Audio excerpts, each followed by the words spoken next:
Bienvenidos a otro video para aprender técnicas de Machine Learning en Python. Hoy hablaremos sobre árboles de decisión. Un árbol de decisión es un modelo predictivo empleado en el Machine Learning para predecir datos nuevos en base a datos ya conocidos.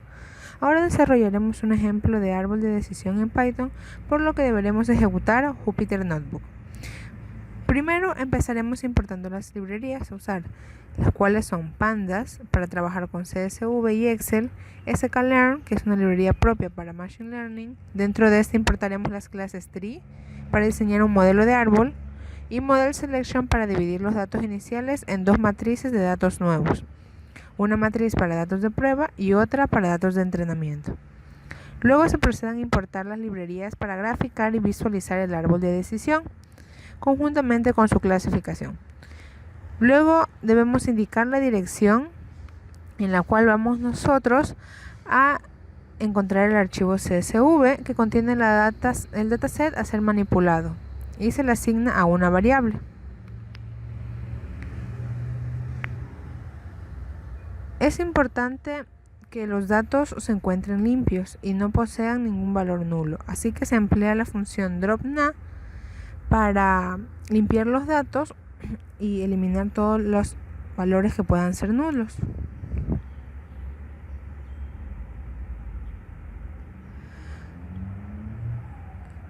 Luego listaremos todos los tipos de datos que tienen los campos. Como se pueden observar, existen dos campos, las variables categóricas, las cuales son objetos, y las variables numéricas.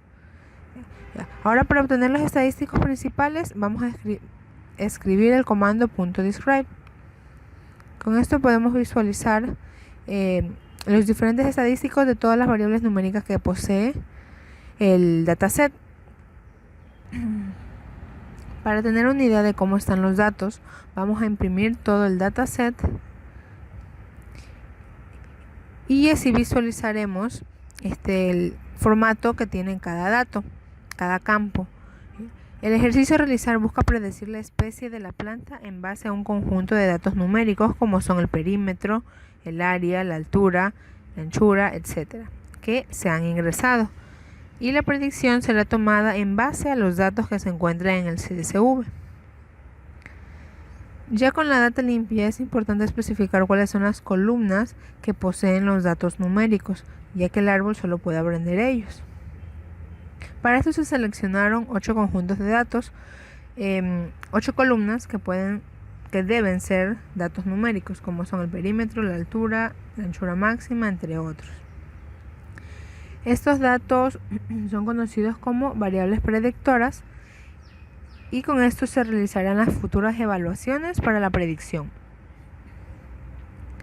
Las otras variables con las que trabaja el árbol es la variable objetivo, y esta consiste en un valor textual o una cadena de texto que se reconoce e identifican las posibles respuestas que el árbol puede llegar a predecir, como en este caso sería la columna especie.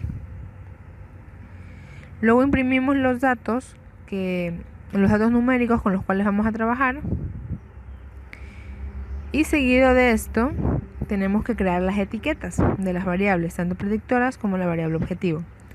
El primer arreglo posee una denominación de la columna, es decir, vamos a identificar cómo se va a clasificar y a evaluar cada vez que pase por un nodo. Y la matriz con la variable objetivo contiene todas las opciones o posibles resultados que el árbol puede llegar a predecir y nosotros podamos comprender de una mejor manera. El siguiente punto es separar la data original en dos conjuntos de matrices, un conjunto para los datos de entrenamiento, es decir, con los cuales el árbol va a aprender, y el segundo conjunto con las variables de prueba, que son X entrenamiento y Y entrenamiento.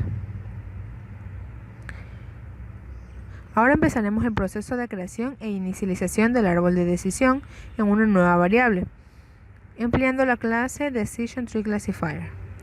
Y procederemos a completar el árbol con los datos de entrenamiento con la función .fit.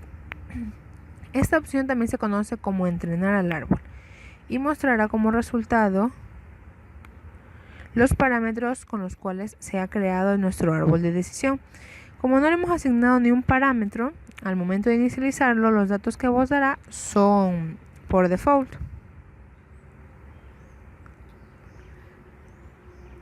La probabilidad de acierto dentro de un árbol de decisión es qué tan segura es la predicción que realizará el árbol. Para esto se usa la clase score y se utilizan los datos de prueba y de entrenamiento para verificarlos.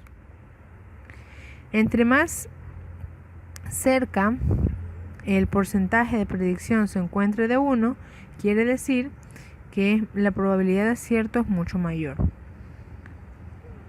Al darnos cuenta, en la probabilidad de acierto de las variables de entrenamiento es 1, y esto puede ser un problema ya que hace que el modelo satisfaga el comportamiento de todos los datos ingresados y no de un conjunto de datos, del máximo conjunto de datos.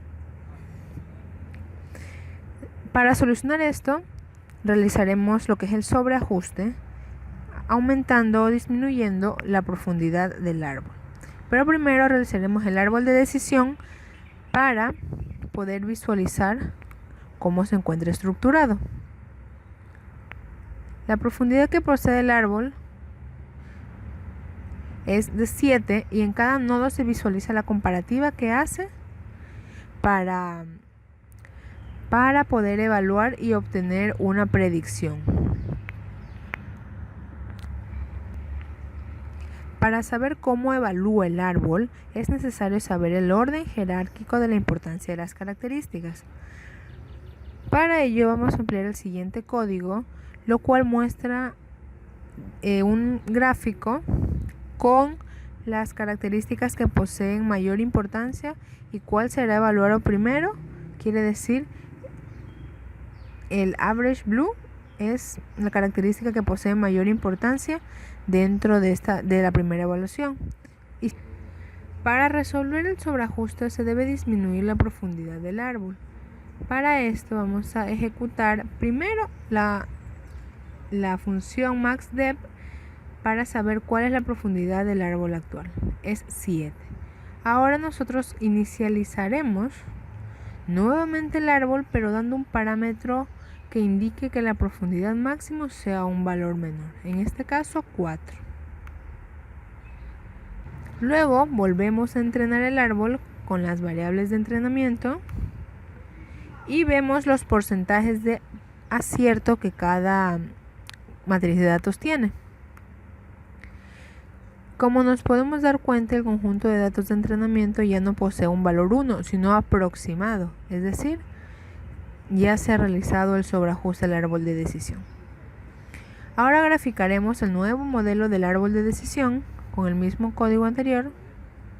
Verificaremos que se crearon simplemente 4 niveles.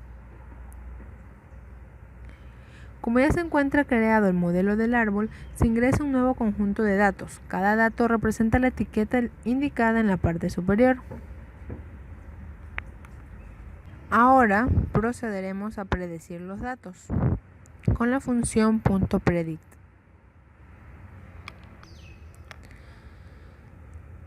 Y el resultado que obtendremos del conjunto de datos que se ingresó es que la especie es vaca-atún.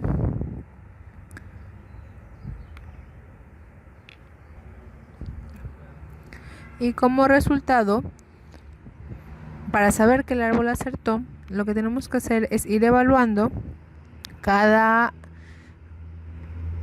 condición con los datos que nosotros hemos ingresado para conocer si el árbol ha realizado una correcta predicción. Espero que les haya gustado el video sobre árboles de decisión. Hasta la próxima.